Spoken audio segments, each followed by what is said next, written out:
When Stranger Things came out on Netflix in 2016, it exploded in popularity and became the first major franchise born out of the streaming era, being something the whole family could sit down and binge together. The reaction to the first season firmly cemented Netflix as a cultural powerhouse of the 2010s, and it made its cast stars. I am here with the kids from Stranger Things. I'm talking about Millie Bobby Brown, Caleb McLaughlin, Gaten Matarazzo, and Finn Wolfhard. So, but you have a lot of fans. I don't know how many people have seen the show, but it's really good. President Obama loves the show. You met him, right? Yeah, that was cool. That's pretty cool.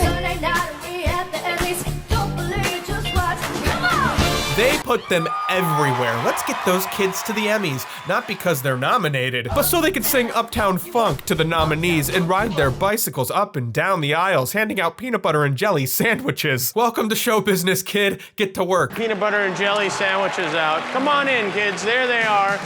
As this show has gone on for nearly a decade, even though people still tune in every few years to watch the mystery unfold, a lot of public sentiment for it seems to have soured, along the same exact line that public sentiment of Netflix has soured. With its simple yet atmospheric score, relentless homage to 1980s cult classics, and its cast of kids who exponentially got older as each season took longer to produce, Stranger Things was once as fresh as it's now old. And now nearly a decade later, the show is coming to an end. Finally. Yeah, this is Billiam, and I am going to revisit Stranger Things because I too became enthralled with the show when the first season came out. But I had naturally lost interest in the series as it went on. It's literally been years since I've watched it. I was a completely different person. When did season 3 come out? 6 years ago? How many seasons have I missed in 6 years? 1? But revisiting the first season, I was quickly reminded how people grew so attached to this show in the first place. Something is coming. Something hungry for blood. What is it? The Demogorgon!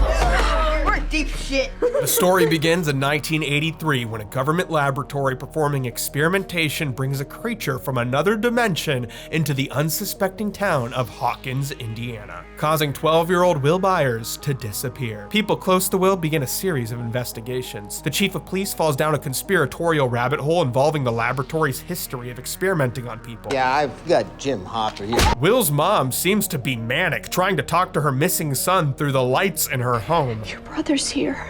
Can you show him what you showed me, baby? Will's brother gets a photo of the monster that might be directly responsible. And of course, Will's 3 friends meet another kid, 11, a young girl with psychic powers who escaped lab experimentation. Kids filter these weird MK Ultra inspired government experiments through a D&D campaign. They swear their asses off. Don't be a pussy, assholes. Crap is shit. They ride their bike everywhere. Clearly, the kids are the stars, but what makes the show cool, what grounds it, are the adult characters. It's no surprise that many people think the first season of Stranger Things stands strongly on its own. It's been difficult for other shows to replicate its success, and it's been difficult for Stranger Things itself to follow up. This is part 1 of a Stranger Things retrospective leading into the end of the show at the end of this year. So let me remind you why people thought Stranger Things was ever good in the first place. Because I stopped watching it a long time ago. Okay, the strangest thing I've ever been told is that you have to build debt to build credit, when today's video is sponsored by Current, the banking app that safely lets you build your credit without building up your debt. A good credit score is a good thing to have, but a credit card doesn't work for everyone. So the Visa Secure Charge Card does not work like a traditional credit card. Your credit limit is capped at what you already have in your account, so you can build credit without building your debt. And Current is looking out for you if you need it. You can overdraft your current account by $200 without receiving a fee. Qualified users can get their paycheck up to $750. And you can also get paid 2 days faster with direct deposit. Current has 24/7 live support and 40,000 plus free ATMs and in-store cash deposits. Sign up at current.com/Billiam and use my promo code Billiam50 to get $50 and unlock tools like a paycheck advance, credit building, and more. Terms and conditions apply. See current.com/legal disclaimers for details. Thank you, and back to the video. What makes the show work so well, particularly in its first season, is we are aware that all of these different groups of characters are unraveling threads of the same mystery. And even though each storyline has its own tone and influences, it all comes together in such a good way. Apparently, when pitching the show to other networks, the series creators, the Duffer Brothers, brothers frequently received one of two notes: cut the kids and focus on Police Chief Hopper's investigation, or cut Police Chief Hopper and make it a kids show. They wanted this thing to either be the X-Files or Erie, Indiana, but what makes Stranger Things so cool is it has its upside down cake and eats it too. I want to do all of this. If we take the kids out, it's not interesting anymore. And Netflix got it instantly. They knew it. So that makes them different. And it was important to us that the kids talked like kids. Because you have to explain to Netflix why it's important. It's like, they have to say shit. The key creative choice that makes Stranger Things unique amongst other shows, and even the things it's referencing, is how it balances the story between these different characters in different age groups in a way that feels authentic. David Harbour as Chief Hopper was as big of a breakout role as any of those Stranger kids, but without a doubt, they are the stars of the show, the selling point. Use your powers, okay? Idiot. She's not a dog. People went absolutely strange for Finn Wolfhard as Mike, Gaten Matarazzo as Dustin, Caleb McLaughlin as Lucas, Millie Bobby Brown as Eleven, and not forgetting Noah Schnapp as Will Byers, who in this season gets far fewer scenes than the rest. The kids on the Stranger Things cast have not popped up out of nowhere. They've been working really hard for years. Cast by Carmen Cuba, instead of doing an open call for auditions, Cuba and the Duffers looked to Broadway, theater schools, and acting coaches to find kids who above all else could actually carry an 8-hour series. Stranger Things makes absolutely no attempt to hide its homages, and this has been a point of contention or appreciation for many critics. The pitch document for the show, originally titled Montauk, cites the 1984 adaptation of Stephen King's Firestarter as an inspiration for Eleven's character, and they do take a lot from it. Like Drew Barrymore's character in Firestarter, Eleven is a little girl who has psychic powers as a result of her mom being experimented on. But unlike Eleven, the little girl in Firestarter also has a psychic dad. But just like Eleven, his nose bleeds when he uses his psychic powers. You're blind. While it is similar, Eleven is distinctively her own character that admittedly pays homage to a lot of different psychic characters. But when I watch her, I get this mix between Carrie and E.T. Like that alien, Mike hides Eleven in his home and she's a fish out of water. She's grown up in a lab her whole life, so there's all this cutesy stuff with Mike where he's just sort of showing her what it's like to be a kid in the 1980s. Ready are you? One knows you have ready. His name's Yoda. She iconically becomes obsessed with Eggo waffles. Frozen Eggos. But I think her discovering the lazy boy chair was a cuter scene. To these nerdy little boys, this little girl is just as alien to them as E.T. Oh my god, oh my god, oh my god, oh my god, See, oh my god. Over there, that's the bathroom. But they teach her how to be a kid. What is friend? Is she serious? Mike says friends never lied. He explains what a promise is. It means something that you can't break. Ever. I remember really being endeared by these scenes when I saw them for the first time, but rewatching it now, it forces me to bust out a word like saccharine, as in it's a bit too artificially sweet for my taste. It's sugary. It makes my teeth hurt. Is everything okay? Are you sure? Promise. Though I admit my memory of later seasons calling back to this scene may be influencing my opinion. Hell, it wasn't that bad. Friends don't lie. I'm not lying. Her psychic powers are plentiful, but drain her quickly, having a physical side effect as blood drips from her nose. And like Carrie, Eleven grows frustrated with the boys' social standing as bullies continue to antagonize them even after their friend went missing. Some in town are callous towards Will's disappearance, even Will's own father, because people suspect Will is gay. Will's in fairyland now, right? All happy and gay. I love the direction given to the bullies to always look at each other with reassurance after insulting these other kids. Like they are the insecure ones, they are the real losers. Other kids are cruel to this group of outsiders, and Eleven lashes out, psychically making the bully pee his pants. She wipes the psychic blood off her nose like no big deal and smoothly steps out of frame. 48 hours out of the lab and she's already aware of the camera. But let's be real, Stranger Things' biggest twist is that Eleven just picks her nose. Forget Firestarter, we have nose picker. Later, she breaks that bully's arm too. I never saw E.T. do that. I've seen him break his little neck while trying to turn that big old head of his, but not a bully's arm. Season 1 feels like a coming of age story. Eleven putting on Nancy's clothes and a wig like E.T. literally does in E.T. Don't make me compare these two looks, come on. She looks Pretty. But it's very sweet that she sees herself as pretty for the first time after spending her whole life in a hospital gown with a shaved head. And Will, perhaps gay, is stuck in the upside down hiding from a monster. He might as well be stuck inside the closet dimension hiding from bullies. But they're still just figuring these things out. Mike is still at the age where he'll say ew when his sister asks him, do you like 11? Do you like 11? What? No, ew. Gross. It is a little ew. The fantastical science fiction story is given another dimension as the kids filter what's happening through their D&D game. 11 uses the Demogorgon figure to describe the monster that took Will. Fireball!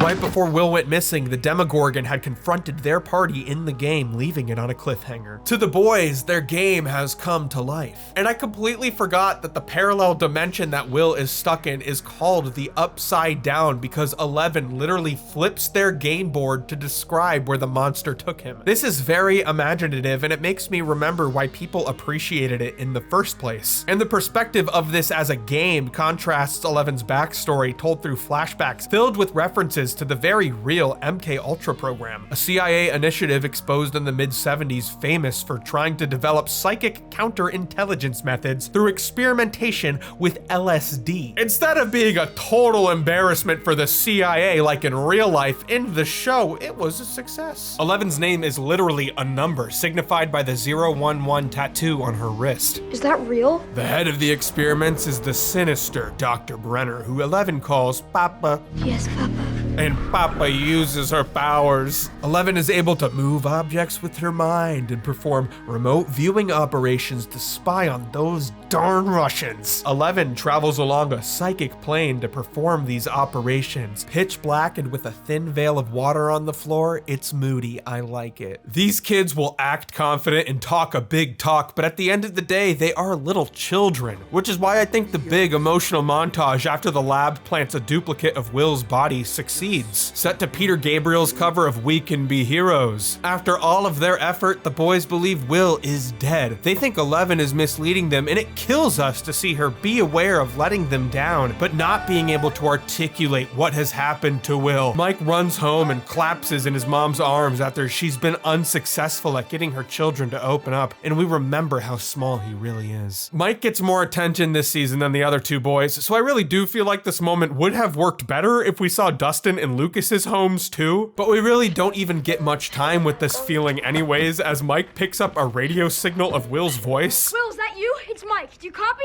Immediately revealing the body is a fake, releasing that tension, but it creates tension in the group as Lucas now believes 11 is a liar. And then she does lie to them to divert them away from the lab. Because she's a traitor. And he's like, I knew it. Despite only being 8 episodes, they still found ways to drag it out. But the fake body's not just a distraction for filler's sake. And we do get to see 11 go off on her own and steal Eggo waffles from a grocery store, securing brand deals for this series for the next decade. Hey, I've bought Eggo waffles while making this video. The product placement works. Being a full 8-episode series, it was a lot for the kids, but I think that's why a lot of critics were impressed with them. Many took note directly of Millie Bobby Brown as 11 because I think it's a really hard role to play. Another thing about Millie during the audition process is that she's British and she did everything, including the Skype with the Duffers in an American accent. So she's pulling all of that acting off while also doing an accent. And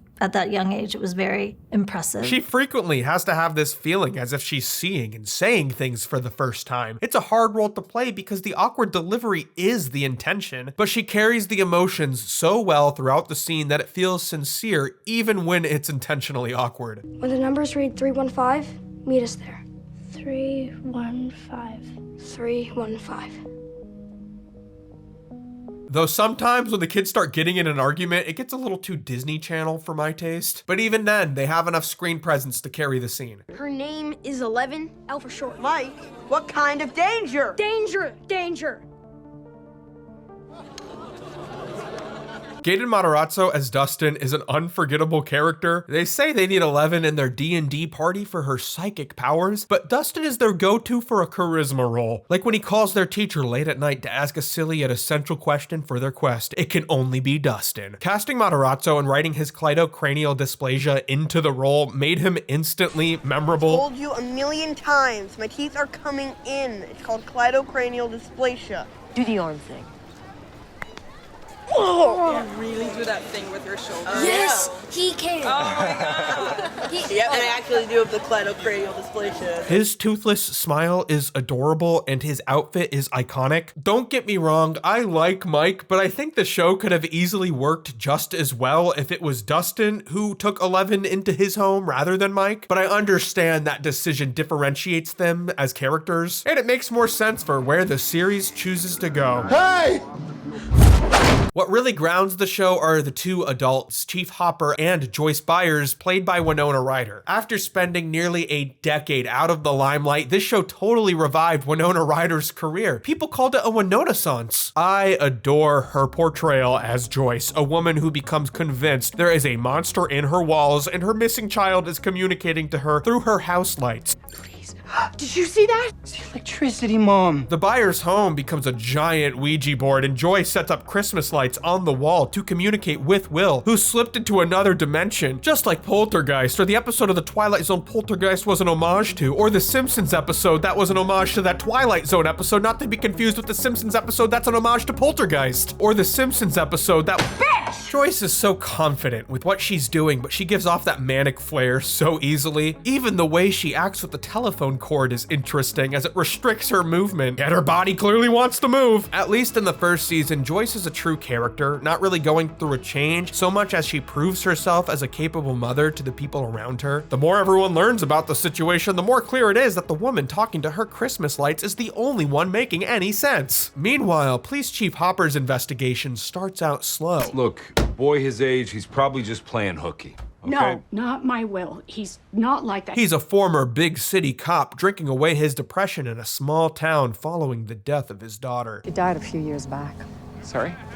His kid. He takes the search for Will seriously, but he starts chasing sightings of a little girl with a shaved head, which sends him down a rabbit hole involving the lab. And of course, Jefferson Airplane's White Rabbit plays as Eleven escapes the government agents in the diner in the first episode, leading a trail directly to this upside down wonderland. I also find this really funny because Millie Bobby Brown, Little Bobby Brown's first major role before Stranger Things was as Alice in Once Upon a Time's forgotten spinoff, which was Wonderland themed. Father, you're never going to believe where I've been.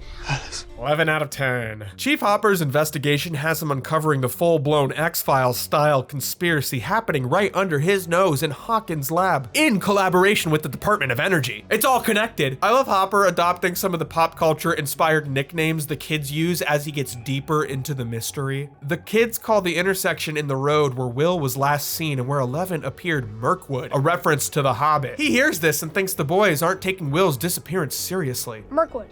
Mirkwood. But when the intersection appears again in his investigation, Hopper instinctively adopts the name too. Mirkwood.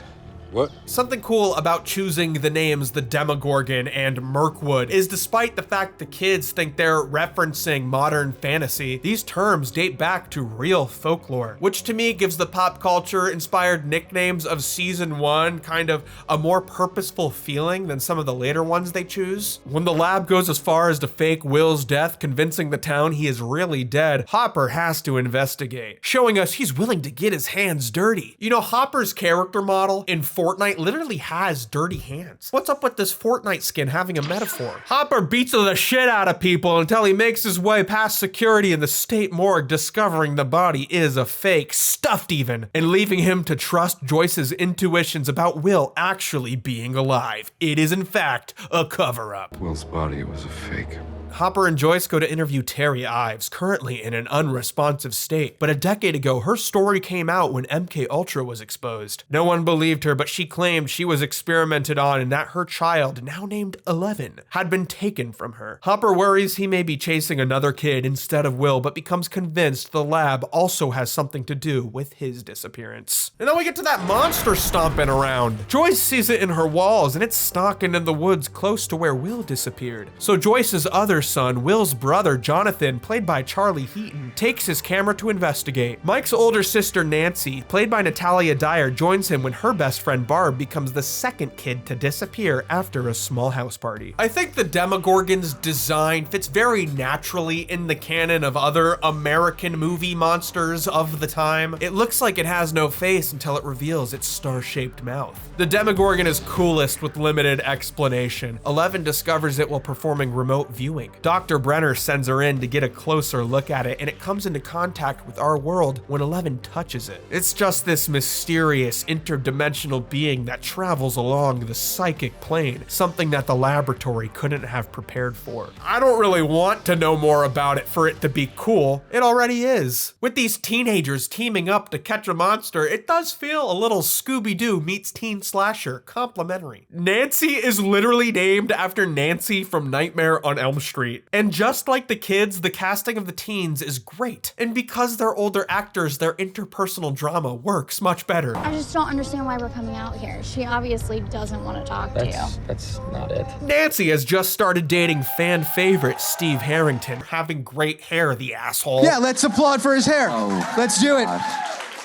I grew it. You showed up with the bangs on the carpet and people were like, what happened to Steve Harrington's hair? It's just a regular person getting a haircut. I know. Nancy's friend Barb thinks Steve is a typical jerk, but he keeps surprising us. Come on, don't be an ass, man. When the monster gets Barb, Steve and Nancy are doing it upstairs. The whole interaction is played like Steve is gonna ditch her after hooking up, but the next day, he's publicly affectionate with her, showing her and everyone else that he really likes her. And dating Steve, Nancy starts hanging out with his friends, who all joke Will disappeared because Jonathan, his brother, killed him. How much you want to bet he killed him? Steve only hangs out with two people, Tommy and Carol, and they're dating. So not only is Steve the third wheel, but he's too woke for them. Barbara, she's not here today. I seriously have no idea who you're talking about. When few people show concern for Barb's disappearance, Nancy becomes the only one to show sympathy for Jonathan after Will disappears. Steve is sort of a subversion of a bully character, while Jonathan, Will's brother, in turn subverts our expectations of a bullying victim. Like the bullies in the elementary school, Steve and his friends seem to be treating Jonathan unfairly. But when Jonathan gets caught having secretly taken creepy photos of their 5-person house party from outside in the bushes, including a picture of Nancy in her underwear, we realize people don't like him because he's in fact a creep. That's creepy. But I like that Nancy gives him a break because even though he doesn't deserve it necessarily, he's been put in a sympathetic enough situation where I think he might be given another chance. And in turn, by Nancy reaching out to this loner, he does realize what he did wrong and he does grow. But first, Steve is rightfully mad about the situation and he breaks Jonathan's camera. I don't blame him. Do it again, Steve. Jonathan and Nancy investigate the disappearances together and realize the monster is staying within a mile radius. When Nancy discovers an entrance into the upside down through a tree, the two briefly come face to face with the Demogorgon, but they make it out okay. Steve gets jealous of Nancy hanging out with Jonathan and his friends spray paint Nancy as a slut on a shop in Main Street, so Jonathan ends up beating the shit out of Steve, and I don't blame him. Do it again, Jonathan. But instead of self-loathing about having his ass kicked by a loser, Steve actually has a realization that his friends are the biggest assholes of all. You're both assholes, that's my problem. Leaving Steve with a valuable lesson about not antagonizing people whose family just went missing, and leaving Nancy and Jonathan at the police station. Between a magical children's adventure, a teen slasher, and a paranormal conspiracy investigation, the earlier ideas each storyline pays homage to are appropriate for the characters who are a part of them. But really, it is the way it all comes together that makes it unique and original. The ending of season 1 was so satisfying that many people who loved it were immediately convinced it did not need to continue, which is consistent with the Montauk pitch that each character would have a complete arc in this season-long story. However, there is a common misconception that Stranger Things was originally planned to be an anthology series, and it was only the success of the first season that changed that plan. From what the Duffers say, the idea that every season would be a new story with new characters was something that the Duffers threw around during development and while they were pitching the show. But by the time the show was actually picked up and they started casting the characters, anthology shows like American Horror Story were already falling out of style. For better or for worse, it was decided early on that they were going to continue season 2 with the same cast of characters. So yes, season 2 was in mind while season 1 was being written and filmed, even if it wasn't a sure thing. But honestly, the loose ends season 1 does leave kind of feel like purposeful choices meant to create a feeling rather than story threads that needed to be followed up on. Even if they knew they wanted to do season 2, season 1 works wholly on its own. The climax of the season features all of the characters having to come together when the lab tries to apprehend 11 from the boys. They all put together what they've learned. Joyce and Hopper learn the lab has been taking children for a while, including 11. The boys use their compasses to find a concentration of electromagnetic energy coming from the lab, revealing the portal into the Upside Down, while Nancy and Jonathan discover that the monster is able to travel between these worlds. They all meet up at the school to construct a sensory deprivation tank for 11 to locate Will, who 11 discovers is hiding from the Demogorgon in the Upside Down. She panics like we've seen her do before, but this time Joyce is there and she cradles 11 afterwards and gives her this kind of comfort that she's been missing for her entire life. It's a genuinely sweet moment which overshadows the Stranger Thing, when Mike explains to 11 that he wants his parents to adopt her, but also not for her to be his sister. Will you be like my brother? What? No. So she can instead be his basement girlfriend. I think they brought the idea of these two being romantically attached far too early into the series, or perhaps they just take it too far when Mike kisses 11. I don't really like it. I never saw Elliot and E.T. doing that. So Joyce and Hopper head for the lab portal to retrieve Will. Nancy and Jonathan set up a trap for the Demogorgon in the Byers' home, while the kids wait at the school. Steve Harrington coming to apologize to Jonathan right before the Demogorgon arrives at his house forever solidified this side character as a part of the main cast. It made him unforgettable. Steve, get out!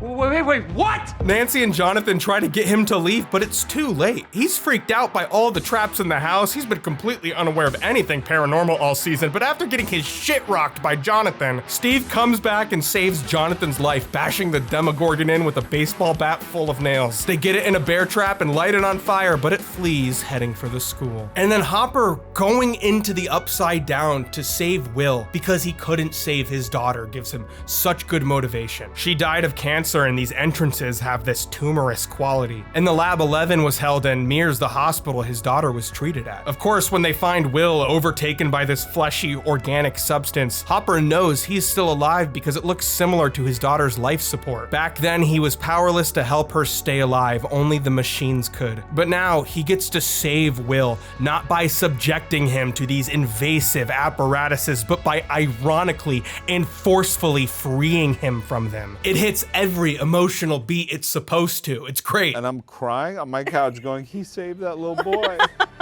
He saved that little boy. Like, forgot completely that it was me, that I was involved in the show. I was just like, whoa, he saved that little boy. At the school, the agents surround the kids, but 11 is done playing around. The agent's eyes and ears start to bleed as she explodes their brains. Holy shit. More agents arrive, but the blood attracts the Demogorgon, who mows through them all. The Demogorgon seemingly kills the evil Dr. Brenner as seemingly as it can without showing the body, while the boys fight back. The boys try their best to slingshot rocks at it. They really do believe this is their game, and that they can beat this thing with a few direct hits, even after 24 machine guns couldn't do the job. But 11 knows this is her moment. Using every bit of psychic energy she has to defeat the Demogorgon, she says goodbye to the boys, mostly Mike, as she disappears with the monster. But the boys get to reunite with Will, who has clearly been changed forever. But nonetheless, a month goes by and things begin to seem relatively normal again. They even start a new D&D campaign, but now Hopper is followed by government cars after making it out of the Upside Down and promising to keep things quiet. Nancy ends up with Steve, who buys Jonathan a new camera, but he lets Nancy give it to him without taking any credit. What a good guy. Did you give it to him?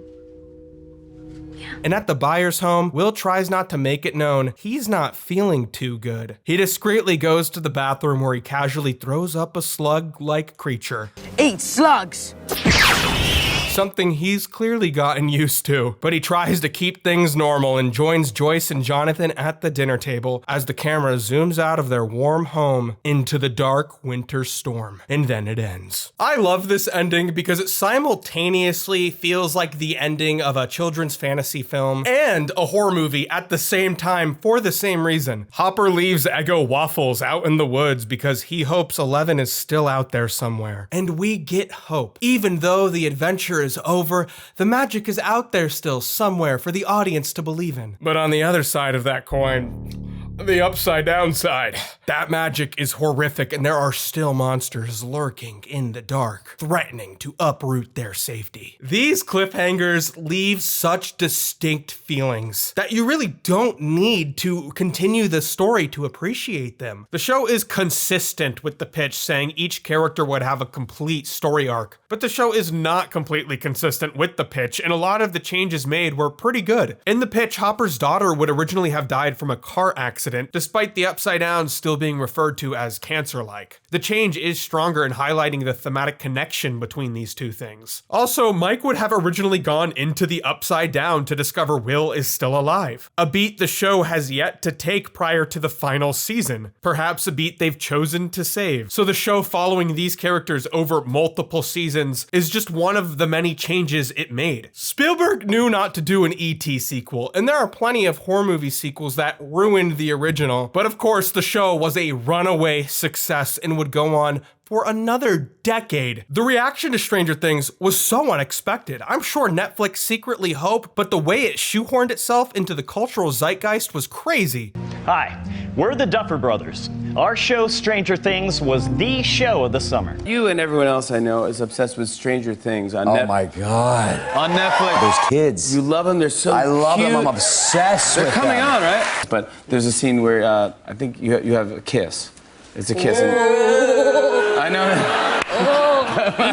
2016 really was the summer of Pokemon Go and Stranger Things. Do you actually like Eggos, or do you in real life like Eggos? Eggos. Yeah, come on, seriously. Eggo Waffles did a post-release collaboration, and people became attached to this show in really unexpected ways. There was an entire social media campaign reacting to the death of Nancy's friend Barb. Quick question, will we ever get justice for Barb? What happened to Barb? Yes. We have to talk about her. The elephant in the room, dead Barbara Holland. Yes. Where's Barb? At Comic-Con 2017, fans had a funeral shrine for her, and a town in Massachusetts held a vigil for the dead character. There's over 1,000 people going to this vigil. It's ridiculous, and it's really close to my front. Yeah, I think me and my dad are gonna go. The Barb obsession became so big, it seemed like the Duffer Brothers could not give an interview without having to answer what the fuck happened to Barb. She died, by the way.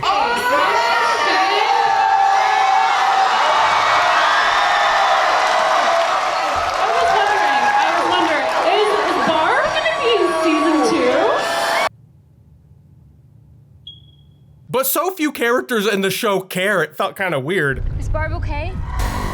Is she okay? Nobody who worked on Stranger Things knew it was going to be the hit of summer 2016. The show became Netflix's most popular original program ever, just short of the Full House reboot, which can we even call that original? The news broke today that you guys are going to be doing a season 2. It was funny to see a post-release press tour happen after everyone watched the show and everyone wanted to talk about those strange kids. All right, come on. Can you read? This is really cool. Oh, can I read? Yeah, can you? Can you host? It's honestly kind of sweet seeing them all get back together to do some PR interviews and sketches, but oh my God, was ADHD alive and well in these children? That's why they do the arts. Can anybody answer that question for me? No. I have a question about it.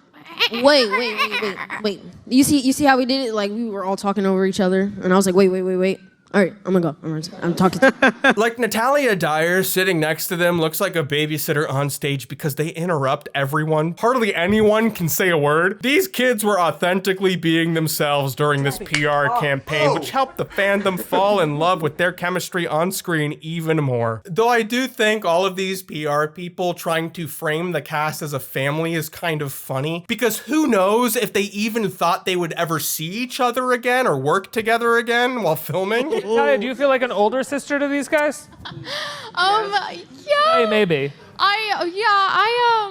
She helps us when we need her. I try my best to, But now that season 2 was on the table, Netflix was gonna peddle these child performers anywhere that would have them. Stranger Things was an audience darling, and many critics were very warm and welcoming to the series. But I would say even at season 1, the series fell just short of critical acclaim. A lot of critics took issue with the over homage, and I can understand why, but I find it hard to get upset with Stranger Things having overt homages to Poltergeist when a Poltergeist remake came out the previous year. Obviously, you don't have to pick between either of them. You can just ignore both of these things. But Joyce's story absolutely differentiates itself enough from Poltergeist to justify its existence. The Screen Actors Guild awarded the show the Outstanding Performance by an Ensemble Award, being one of 2 science fiction or fantasy shows to ever earn the award. The other one's lost. But Stranger Things would never become an awards darling. If season 5 changes that, I will pee my pants in public and blame it on a psychic. She can do things. What kind of things? Make you fly. Piss yourself. What? Well, I certainly think there are creative choices later seasons of Stranger Things have made to spoil some audience's perception of the show. I do think there are external contributing things to the show's reputation as well, namely Netflix itself. From the very first title to the end credits, Stranger Things is the kind of show designed to be binged in an entire day. With episodes directly picking up from the last one's cliffhanger, Netflix's autoplay will conveniently start auto-skipping the credits, seamlessly blending the show together into one long movie. It wasn't the first show to use the word chapter instead of episode, but with its novel-inspired font choice and Netflix's release model, by comparing it to a book, a show you could binge became comparable to calling a book a page-turner. The high-budget 8-episode model isn't flawed in of itself, but as we've seen since the show began, the turnaround time is really slow. Years go by, then the entire season drops one weekend. By Monday, people are done talking about it. The release schedule of later seasons of Stranger Things sucked so much. Meanwhile, as these years are going by, Netflix isn't creating the next Stranger Things anymore. They're spending less money creating new original content and now spending upwards towards over $200 million